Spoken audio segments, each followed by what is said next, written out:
Welcome. This is the LOC Outreach Committee, and we have a guest today, Barbara St. John, and she is going to talk to us about memorial support from West Point.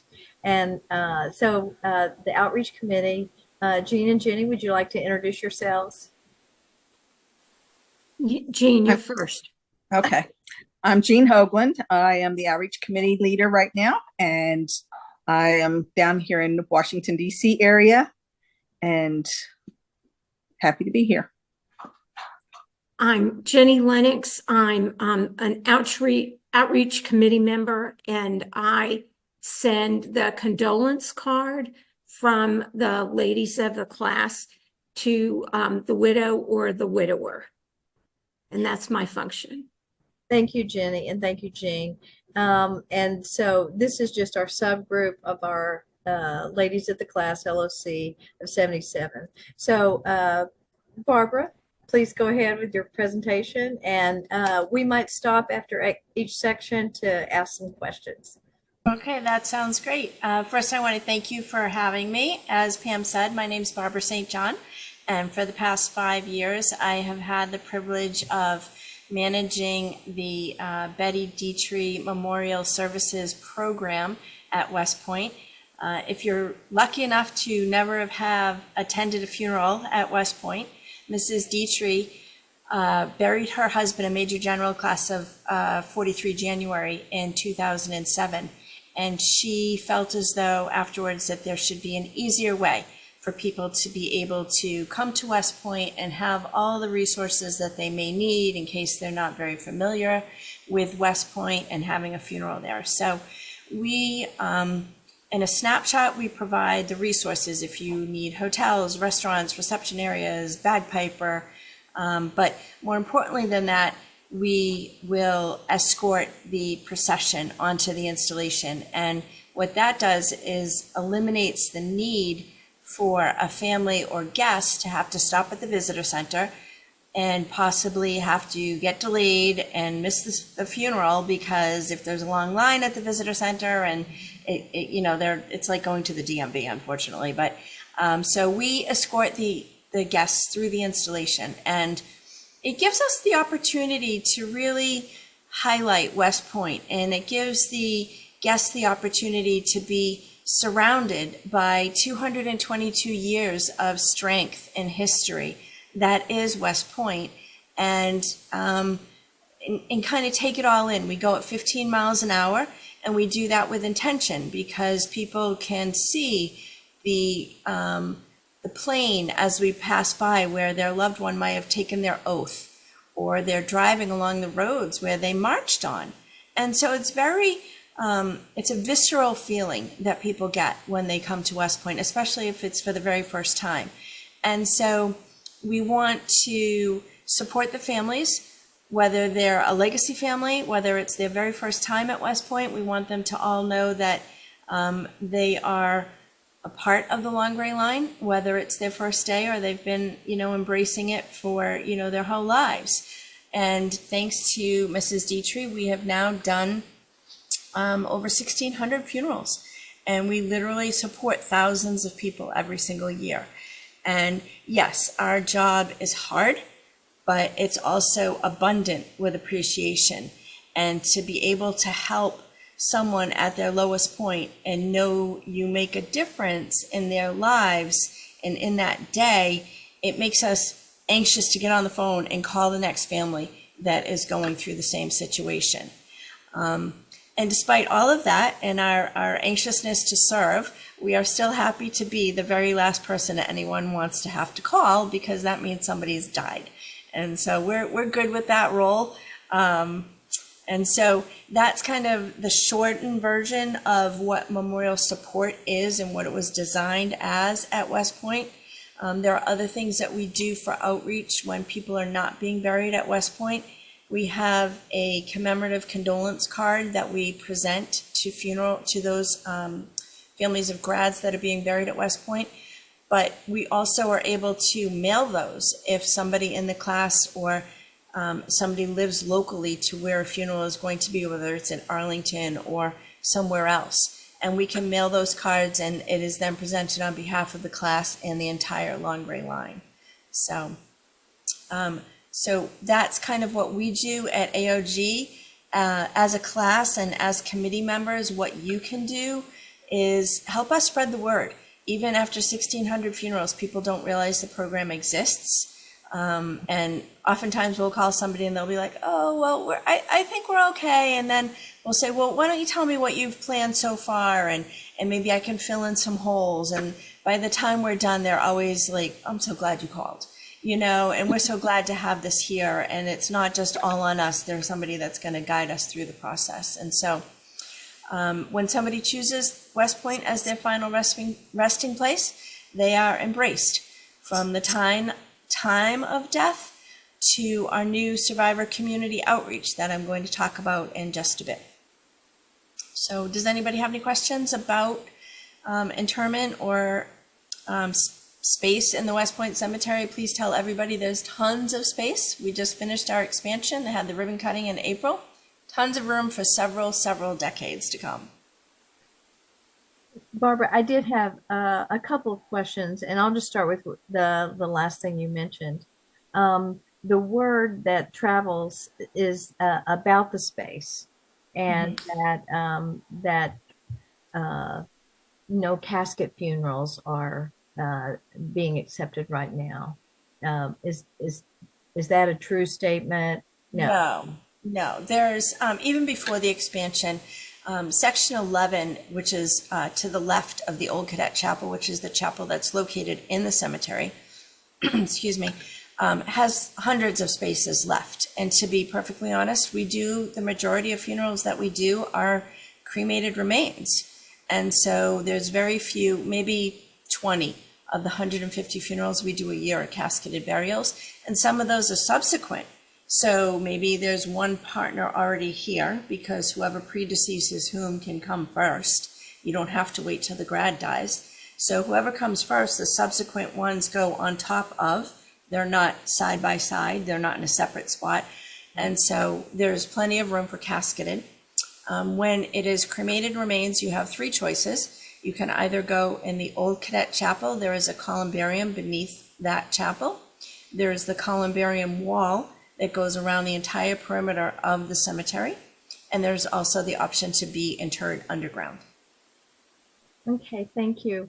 The other, and you talked about this earlier, the commemorative condolence card. Does the family have to request, or does that go immediately? I mean, is that an automatic thing? Is that done by the AOG or? So it's kind of a twofold question. It's automatically done for every grad that we bury at West Point. And until recently, we used to send out a condolence letter to the family of every grad that was not intending to be buried at West Point. So, you know, at the time of death, they don't always know where they're going to be interred if somebody hasn't clearly stated their wishes. And so instead of just sending another piece of paper, our communications and marketing team is now sending out that commemorative condolence card to every family of a grad that passes away. And so worst case, they might get two. So what, right? Some families request more if there are multiple siblings, and we're happy to send it out. So it is now going out as a rule. However, it's always nicer to receive it in person. We'll do it, we give it to the person that we've been working with, and so they know us and they're receiving it. But if it's somebody that is a classmate or a company mate and they would like to present it, then we welcome that.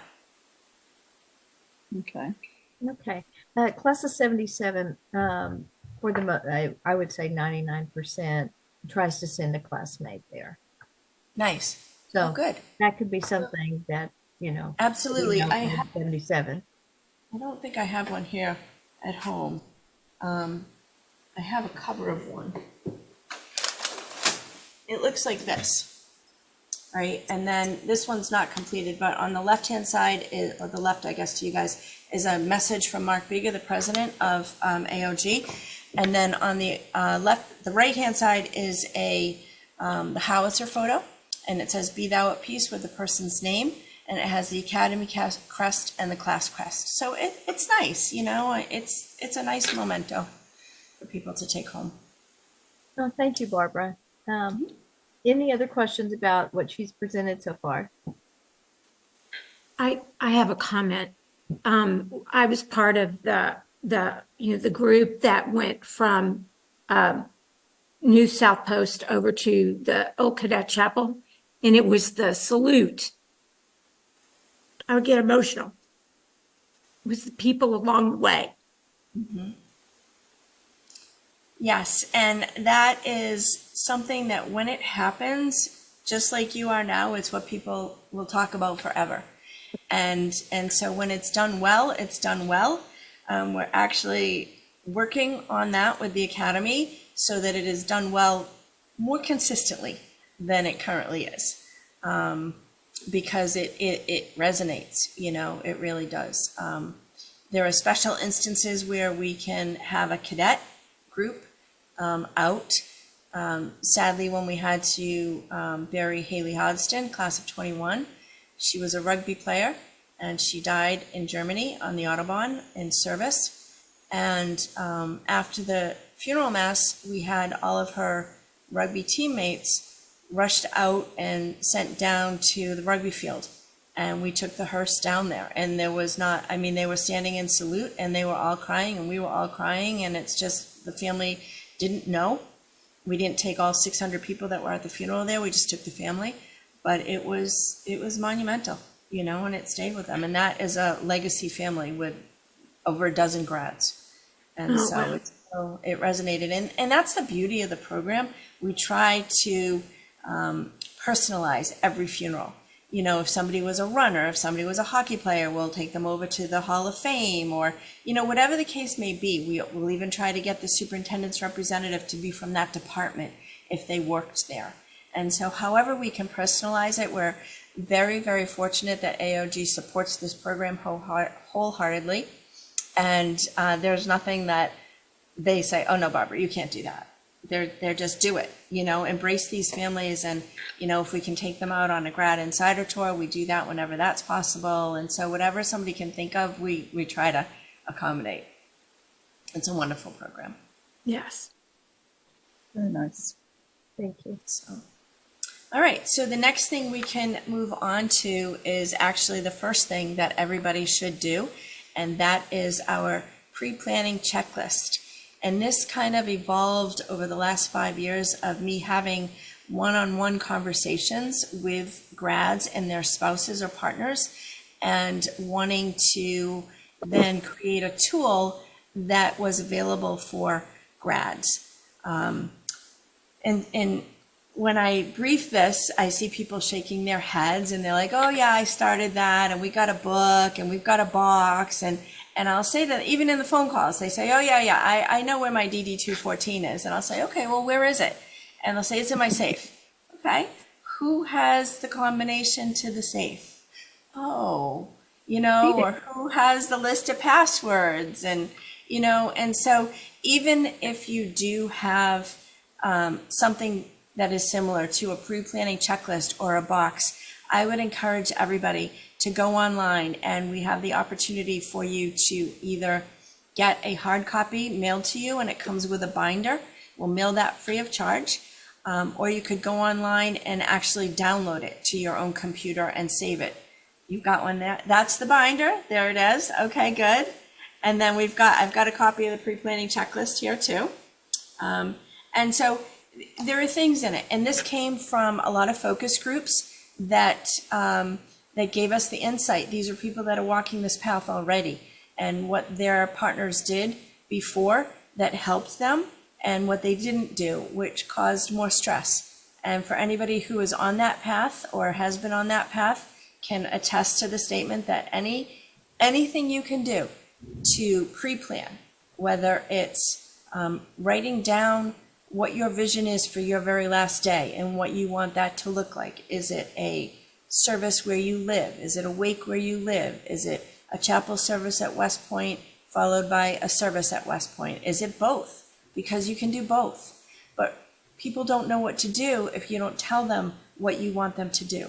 And so not just the bank accounts and the mortgage deeds and the car insurance, but write down what your final thoughts are.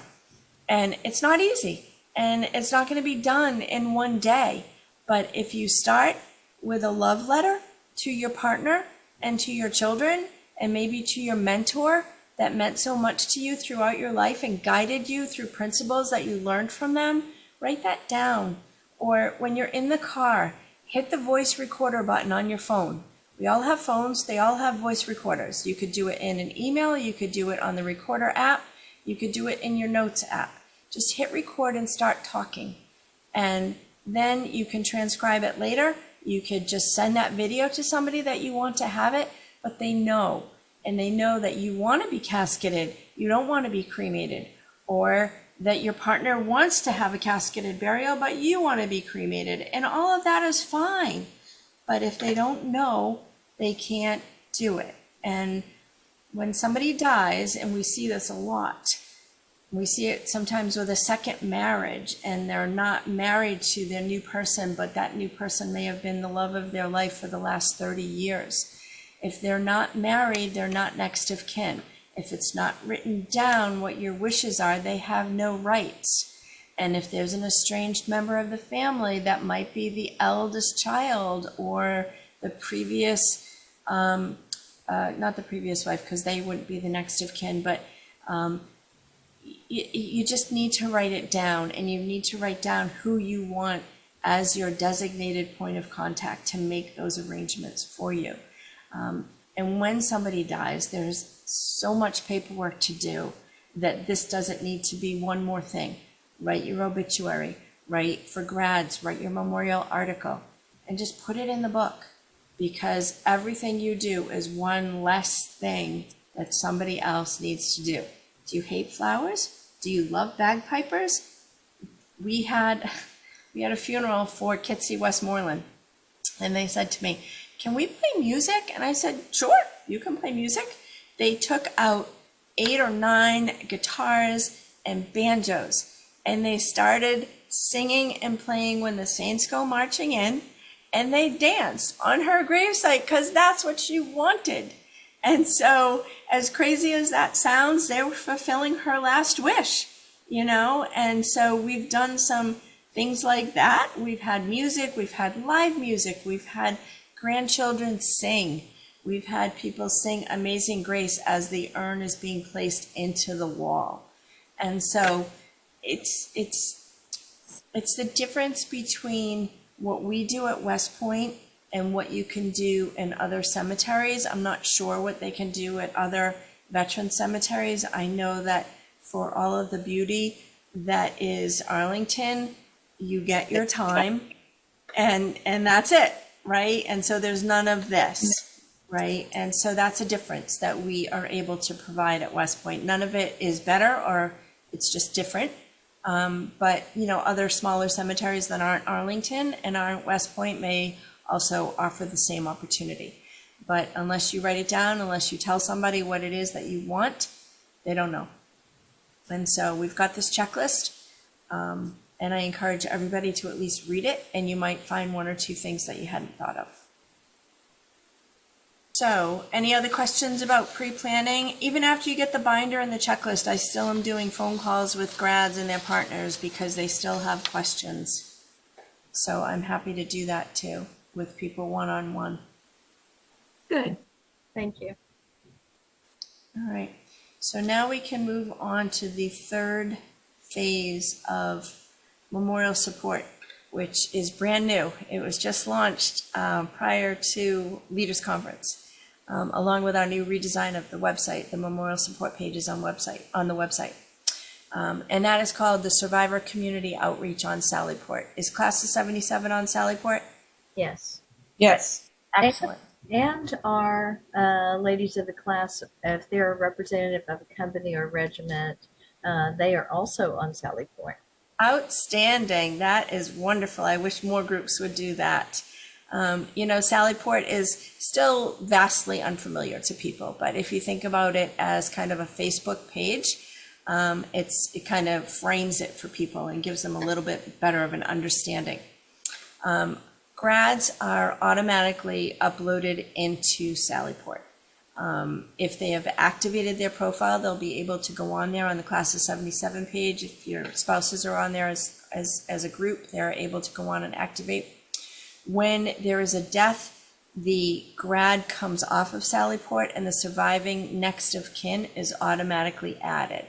So they would have access to this survivor community outreach once they activate their page. And that's the difference, is that they'll go on and they'll say, oh, I can't see it. Well, if you haven't activated your account in Sallyport, you're not going to be able to see anything. So that's really the first step to being there. And why did we do it? You know, people say, well, why do we need this? It used to be all about the surviving spouses. You have a group that I'm happy to hear that you send a card to the surviving spouse or the surviving grad. This was also something that came out of our focus groups. And at first we thought we had 4 demographics that would make up the survivor community. And then we learned there were 5. So you've got the grad that loses their spouse or partner. You've got the surviving spouse of the grad. Then you've got the young family who may have lost one of the partners, right? They're kind of automatically added in because they would be in that grad or surviving spouse category. However, their needs are different from somebody who's maybe in their 70s or 80s, hopefully, before they lose a spouse, versus in their 30s or 40s, whether it was on active duty or due to illness or due to suicide. They have different needs when they have young children. And so they're treated as a different demographic for our outreach because they have different areas of interest. And then we have the adult next of kin. Those are the people that maybe you have 2 elderly parents, but you grew up at West Point, or you grew up with West Point, a very vital part of your life through your parents. And so whether both parents have passed or one is just older and so you're kind of taking on a lead role, we want those adult next of kin to be embraced as well and still included in something that was vital to them as they were growing up. And then the last category is sadly the parents of a deceased grad. And again, nobody ever wants to have to bury a child, whether they're a baby, whether they're a grad, you know, like Haley is, or whether they are in their 90s, but they sadly had to bury their child still. And so we've got that group that as parents are added to Sallyport, they'll be able to join the survivor community. Of course, if they reach out to us and they want to join, we you know, do it on the back end. But so we've got this outreach. We've got the mission of keeping the community connected.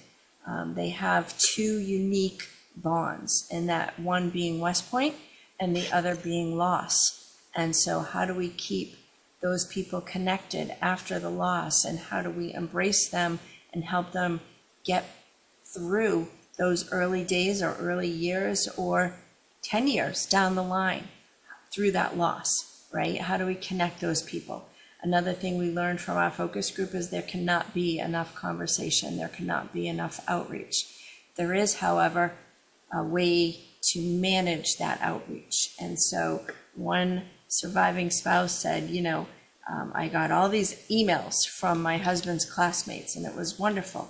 Then I started getting phone calls from people that said, oh, I knew your husband and I want to take you to lunch. And they're like, I don't know you and I don't want to go to lunch with you.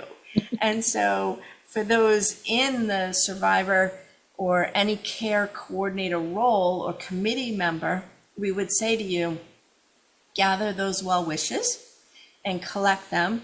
And one person reaches out to the survivor and says to them, we have all these messages that we would like you to receive. When is a good time for you to receive them? Because it's not going to be a week after the grad or the spouse passes. They're just not ready, right? And maybe it's 3 months, and maybe it's, 3 weeks, but let them tell you, because there's nothing worse than somebody saying to a grieving person, oh, what can I do for you? Because now you've taken the onus and put what they can think of to make you feel better on them. And they've already got a million things that they're worried about and thinking about. And so what can you do for them without them having to tell you what they need, right? And so for, again, those in the care role, as part of our community, we've got 4 webinars that are coming up, and 2 are geared towards the role of the care coordinator. And the class of 77 is lucky, you've already got somebody in that role. But maybe you can expand your footprint with people that are suffering from illness, or maybe setting up a calendar of communication, a calendar of commo, right? What's worse than the grad or the survivor who no longer has anybody to talk to on a daily basis because they lost their partner of 50 years. And so they're sitting home alone and maybe not talking to anybody all day. So maybe there's a calendar of conversations that, once a week, once a month, whatever they're comfortable with, whatever you can work on together, that somebody's just saying, hey, how you doing? Can we do anything for you? Are you coming to the next class reunion? And again, we've heard from them firsthand. I can't go to the reunion. I can't walk in there by myself. And so maybe somebody can say, let me pick you up, or let me meet you in the lobby and we'll walk in together, right? Or maybe before your memorial service at your next reunion, maybe you have a survivors community breakfast, so that, again, they're meeting somebody to walk in the room with, to sit with at the memorial service. I've heard of some people that only go to the memorial service at the reunion and then they leave, and that's a shame, right? You're there, you're at West Point, stay for the reunion, Hopefully your grads and their spouses are starting to bring other family members to the reunion so that they can see firsthand from their loved one what that looked like. You guys are your husbands had women with them at West Point as part of the class of 80. So, that's a whole other opportunity for the women of West Point that were there with your husbands, There's also, we have seen a group that they were class of 94, and somebody put these 4 women together. They had lost their spouses, class of 94, they were young, right? And they died suddenly. And so somebody put these 4 women together, and that'll be something that we're going to attempt to do on the survivor community outreach, is to say, do you want to be part of a smaller group, right? And so when somebody opts to join the survivor community outreach on Sallyport, once we get them as part of the group, with their welcome email, they're going to receive a questionnaire so that we can try and build what their needs are, because luckily I'm not on that path.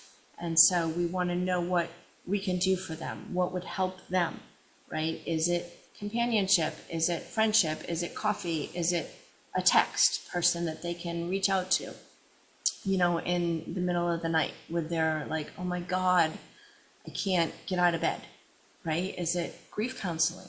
So we're going to have that questionnaire so that we can start to build this community. And so the first 2 things I mentioned first 2 webinars are going to be for those in the care coordinator role. We have some people that have gone so far as to make a SOP, and so they're going to share that. Our checklist and our guides all come from those who have made similar documents, and so we're going to bring together those who have these documents to share it with people. And then the second webinar will be from people like you, Jenny, and Jean, who are fulfilling that role of care and what you do. And so we'll bring together some people that have been doing it for years and say, what are you doing and what can you share with others that has worked? What have you found that works better? And then we'll hopefully get some more people doing this care coordinator role. And hopefully it's through life moments too, not just when, somebody dies. We want it to be, when there's babies, when there's promotions, when there's retirements, when there's illness. We want it to really be something that is meaningful to the class. And then the other 2 webinars will be for the survivors. And so hopefully you have a good list of survivors in your class already. We're going to be mining our data that we have in CRM, and we want to share that with what each class has, so that we can compare. And you may get notified of a spouse sooner than we do. Sometimes a couple of years have passed before we're notified that a spouse has died. The grad, yes, they call right away, but sometimes the spouse, they don't. And so we want to share and compare our information, and then invite these survivors to participate in this webinar. The first one is, again, those people that are on that path. And the second one is going to be an author who has written a book on grief. And so, if you guys link the Survivor Community Outreach page to your web page, your Sallyport page, that would be wonderful. If you spread the word about these webinars to the appropriate groups, that would be terrific. And then help us, we can do for them. Okay. All right. Any questions on the Survivor Community Outreach on Sallyport? I'd be interested in the care coordinator seminar. Okay, I'll get Very you those much. dates. I don't know, Pam, if you noted those dates, but I'll send that out. Together.